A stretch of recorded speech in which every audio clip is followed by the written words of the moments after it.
how are you? This video is going to have 15 awesome tips on how to make your LinkedIn profile make you look like a rock star. It's going to explain how to get, how to make you look good, how to make you look like a professional, an expert, and ultimately how to drive more people to your profile and leads and to your website and things like that.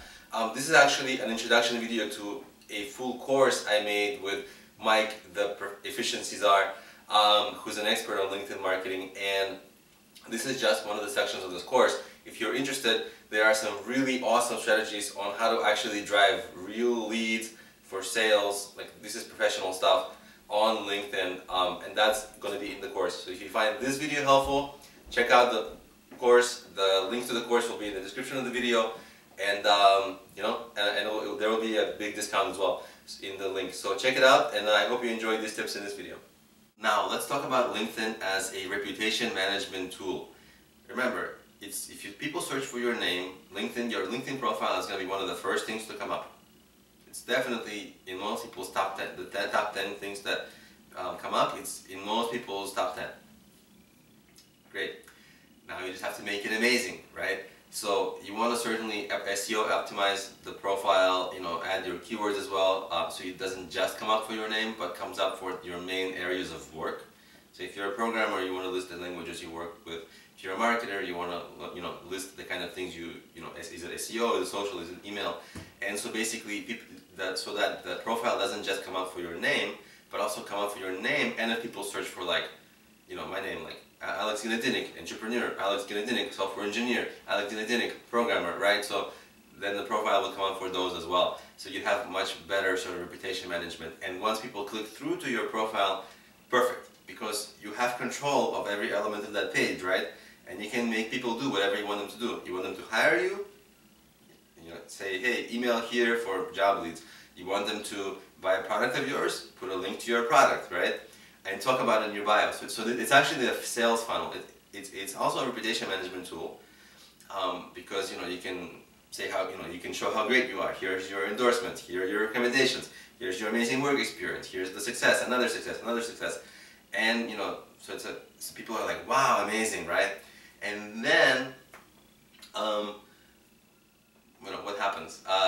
Then you can get them to be like they're like, wow, this is cool, very interesting person, blah blah blah, successful, and then you go, okay, here's what I need you to do, and you don't say that, but you kind of list it. Either you link to a product, link to your website, link to anything else, link to your, maybe if it's a recruiter, maybe for them to hire you. So it's a reputation management tool, but it's also a sales tool, and it's one of the really powerful things because it has one of the best SEOs. It's one of the best things for SEO as well. So it's a very good sort of thing in terms of SEO, and then lead generation, reputation management, all that stuff.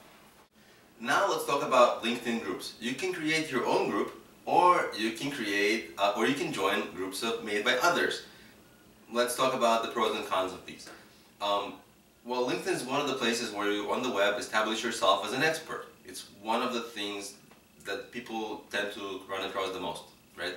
So if you want to establish an expertise, there's no better way than to be a head of some big group, right? So if you're like an SEO expert, well, it helps if you're also the head of a group or the organizer of a group, like 5,000 SEO other experts, right? Like SEO Moz is, for example. But when we first start out, our groups are small, so it takes a little bit of time to grow. It's always good to kind of maintain these. They're good practice things to have. It's just a matter of our own bandwidth. Like if it's, maybe you have a Facebook group, a LinkedIn group, maybe you're on Twitter, or like whatever, not a group, but maybe if you're not going to have the time to really invest in fostering the growth of your LinkedIn group, maybe it's not a great idea. But if you feel like you might have the time, it's certainly a worthwhile experiment or investment of your time to try to foster a professional group within your niche on LinkedIn, because guess what? You will be the head of this group, and everybody will come to you for favors, they'll ask you for permission, they're going to want to network with you. It's good to be the king, right, as they say. So that's the consideration for having your own group.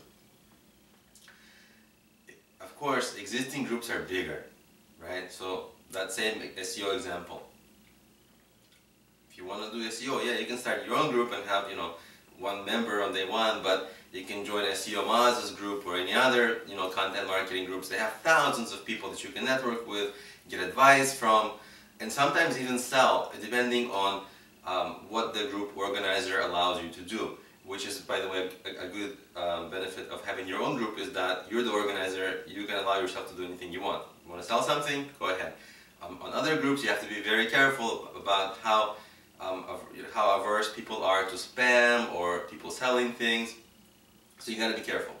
But in the least, you'll still be able to get advice, network with people, interact with people, maybe occasionally post your work. Okay? So that's the sort of pros and cons. And by the way, if you join other groups, you don't want to just take. You want to give and help others. So not just you asking questions, but answering questions. And people will see when you answer questions, you know, especially if your answers are very good. And people will start to see, oh, this guy or this girl, they know what they're talking about. And again and again and again, and then they will see you as the expert.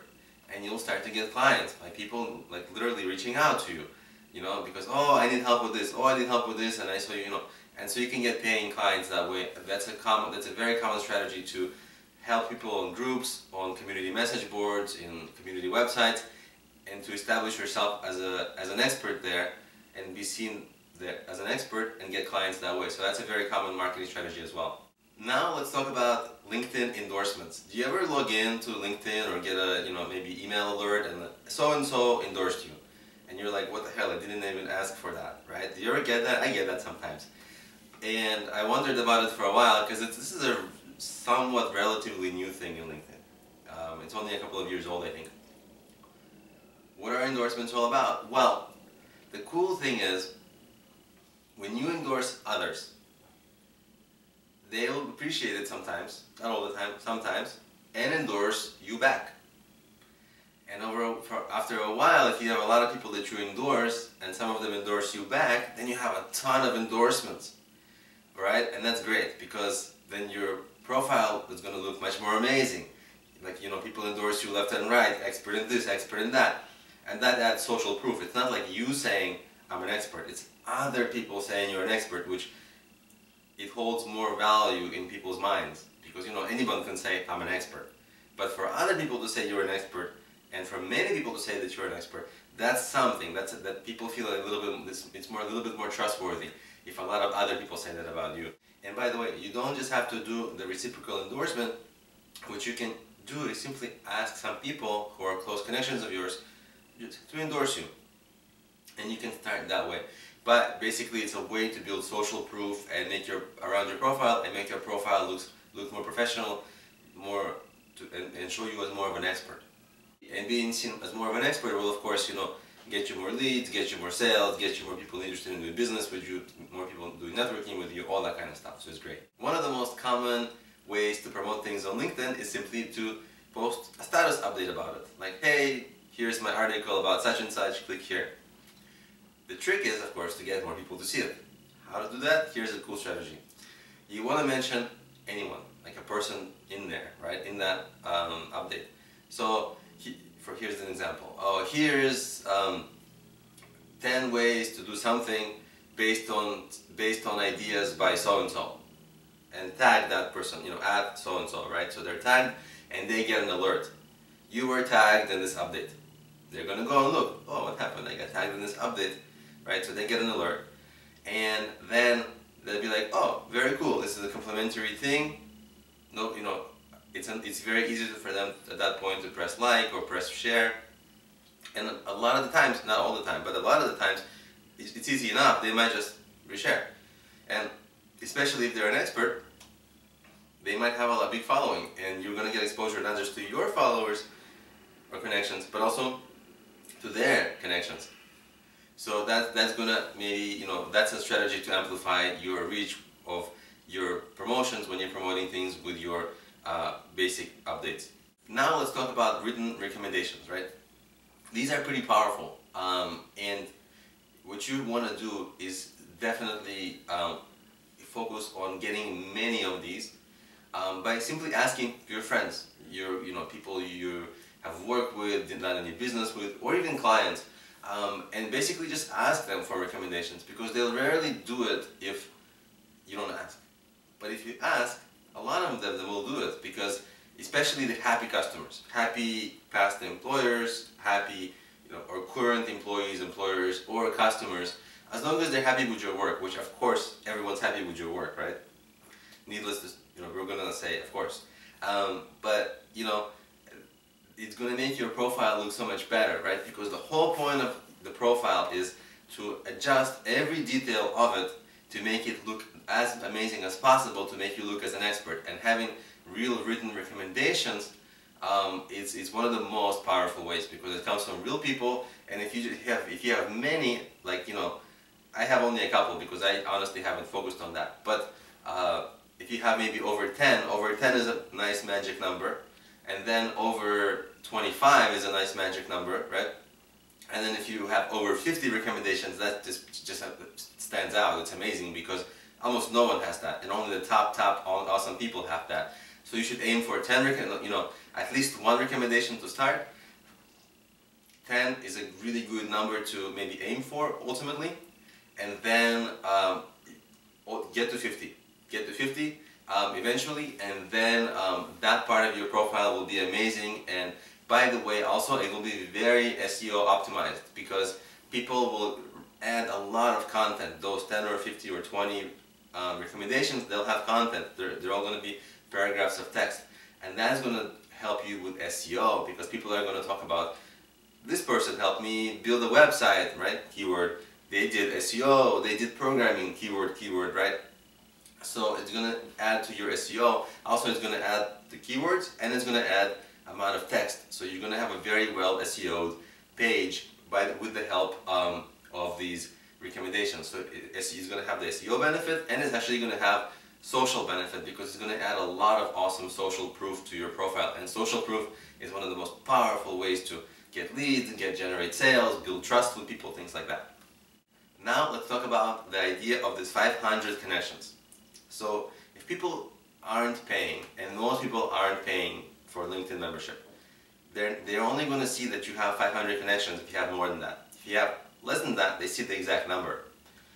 So they don't know how popular you are if you have more than 500. So you want to get to 500, because if you're under 500, it doesn't look nearly as prominent, right?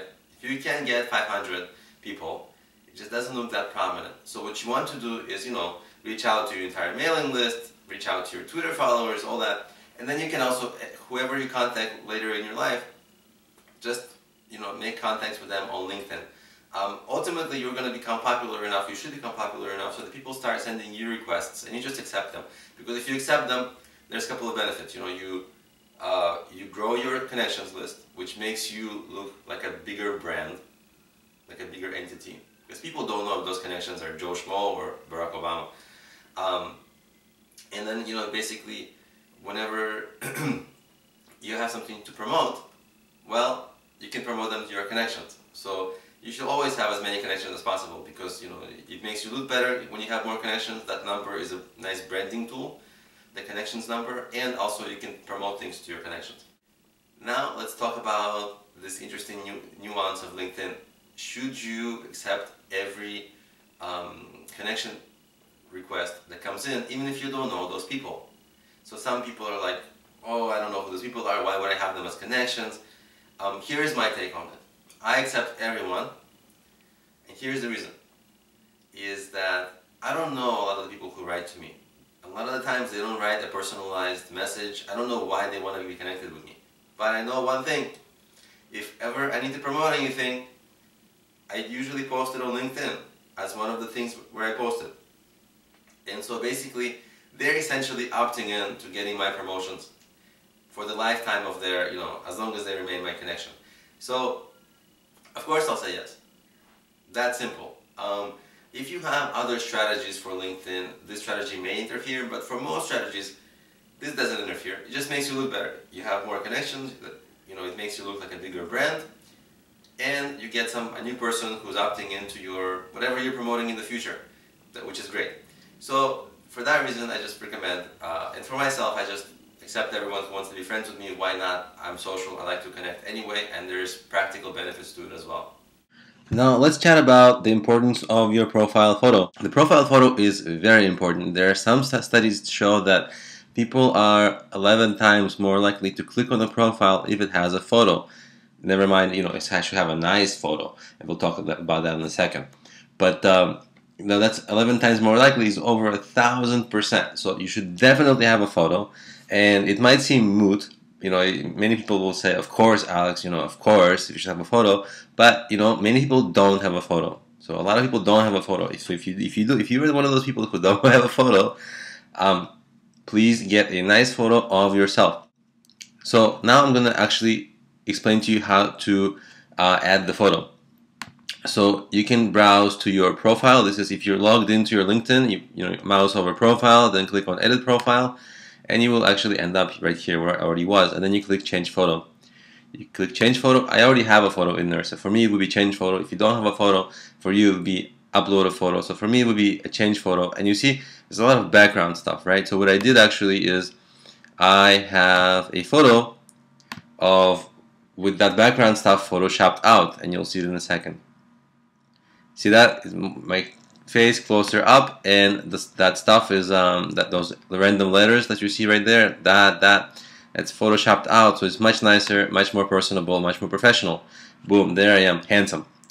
All right, don't laugh at that. Okay, so here we go. And I'm just gonna show you. So I'm not logged in.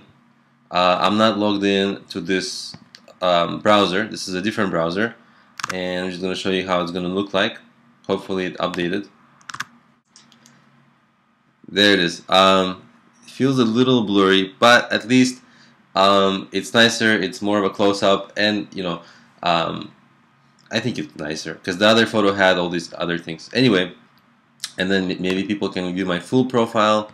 I guess you have to log in because I'm not logged in. This is for the purpose of showing you how a person would see this if they are not logged in, right? So on this browser, we are editing our profile. So that's essentially how, why you need a profile photo and how to upload a profile photo to LinkedIn. You have your name. That's easy, right? You have a headline. Now, this is an okay headline for me because it gets to promote my website. But take a look. This is not hyperlinked. See that? And this is I'm not logged in here. Here's where I'm logged in. I can edit this. But still, this isn't hyperlinked. There's a different area where you add your websites, and we'll get there in a second. So it's your websites right here. You see that? Contact info. You can put a lot more, and then let's take a look where the contact info is here. So my websites are here and here. I added my Twitter and I added my websites. I think this is reasonable. So if you have website, this is where you would add them, and then from there they are hyperlinked, as opposed to here you see it isn't linked, but here it's linked, so people can just go there directly. Okay, so that's the top of your profile. Let's talk about how to make your experience look amazing. And my recent current experience is this. So let's actually create it and make it sound amazing. This is the summary, and this is the experience, right? So founder@problemio.com. Let's say CTO, because I made all the tools.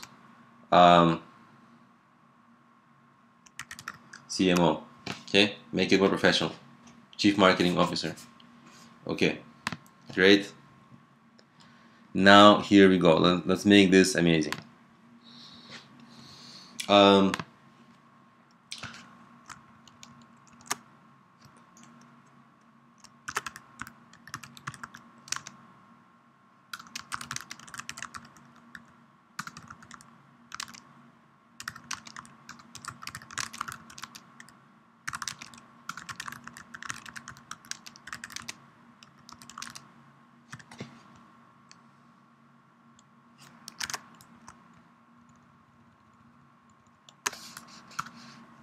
Okay, that sounds strong.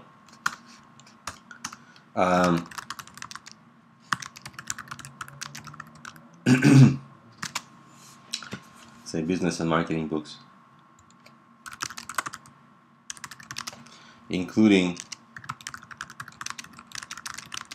one of the top mobile app business books.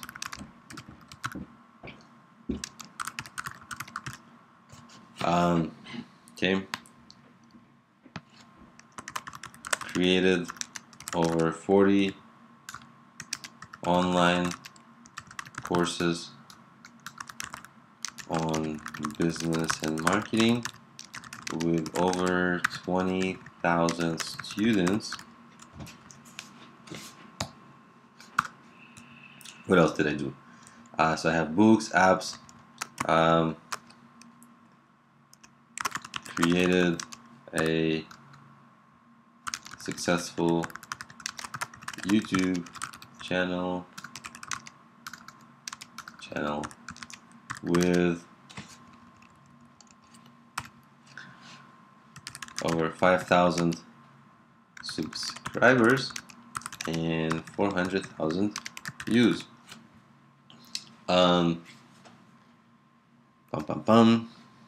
Let's say, well, I think it's strong also if we add URLs. People can go check this out, because remember, as people are going to read this, their curiosity is going to perk up, and when it does, we want to take advantage of that. Okay, now let's save this, and now let's see how much stronger this appears at first glance.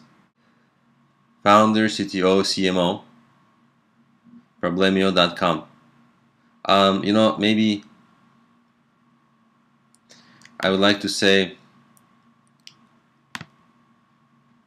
founder of Problemio.com, CTO, CMO. I think it just sounds stronger instead of having the link.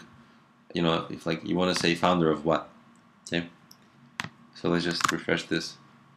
Founder of Problemio.com, CTO, CMO. Okay, strong. Well, actually, I'm CEO, CTO, CMO. Okay, so let's make it even a little bit stronger.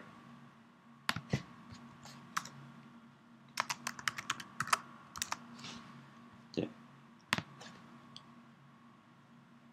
Okay, now it's almost too strong, because why am I all the positions? Well, it's kind of a small business, so I have a lot of hats. Refresh. There you go.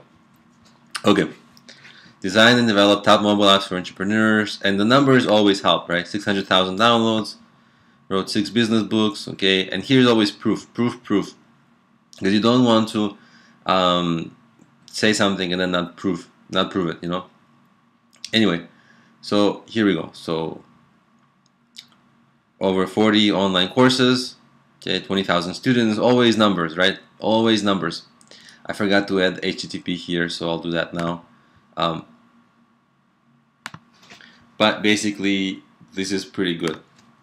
It's numbers, numbers, numbers, social proof, proof, right? And it just looks more impressive that way. So now you understand how to make your work experience really sharp. And by the way, on LinkedIn, there's a ton of links. People aren't going to click these because this is not clickable, and it's not clickable here. But nevertheless, you know, look at all these resources, right?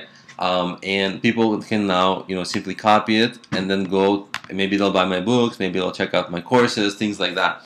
So it's actually a sales funnel that we're building as well, right? So that's how you add the skills, you know, to make. That's how kind of how you make your work experience sound much better. Now let's talk about how to add skills. It's pretty simple. There's a button for add skill.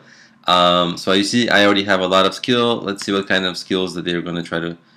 These are my existing skills, but you can have still add. You know, there's a limit on these, but let's say what the ones I already have.